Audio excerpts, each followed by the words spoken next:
Ma'am, क्या exam के stress की वजह से पीरियड्स लेट हो सकते हैं? Let's understand this. बेसिकली हमारी जो मेंस्ट्रुअल साइकिल होती है वो दो पार्ट में डिवाइडेड होती है। First is follicular phase, second is luteal phase.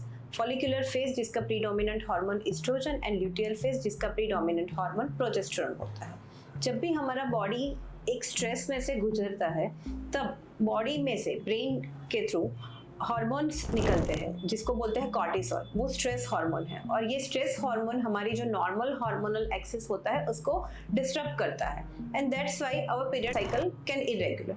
सिर्फ इतना ही नहीं कि स्ट्रेस की वजह से हार्मोन का इश्यू हुआ, but apart from stress during exam आपका नींद इरेगुलर है, अर्ली मॉर्निंग वेकअप्स और लेट नाइट तक स्टडी कर रहे हैं, एक्सेसिव कैफीन इंटेक है, and apart from that physical exhaustion may also lead to this kind of disruption in the cycle.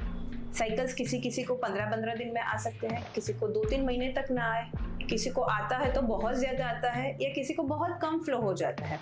All these things are irregularities of period कि जो आपको stress की वजह से हो सकता है। बट अगर ये सब चीज़ें 2-3 महीने से भी ज़्यादा तक कंटिन्यू रहती है, आपको पेन बहुत ज़्यादा होता है या बहुत ही ज़्यादा हैवी फ्लो रहता है, आपके पीरियड्स रूटीन बेस पे भी 2 to 3 मंथ के ऊपर ही आते हैं, then you need to consult a gynaecologist to find the underlying cause. क्योंकि एग्जाम स्ट्रेस का period irregularity usually 1 to 2 months के अराउंड होता है। After that it should be normalised. अगर उसके बाद भी वो नॉर्मल नहीं हो रहा है then please take care of yourself and consult us today.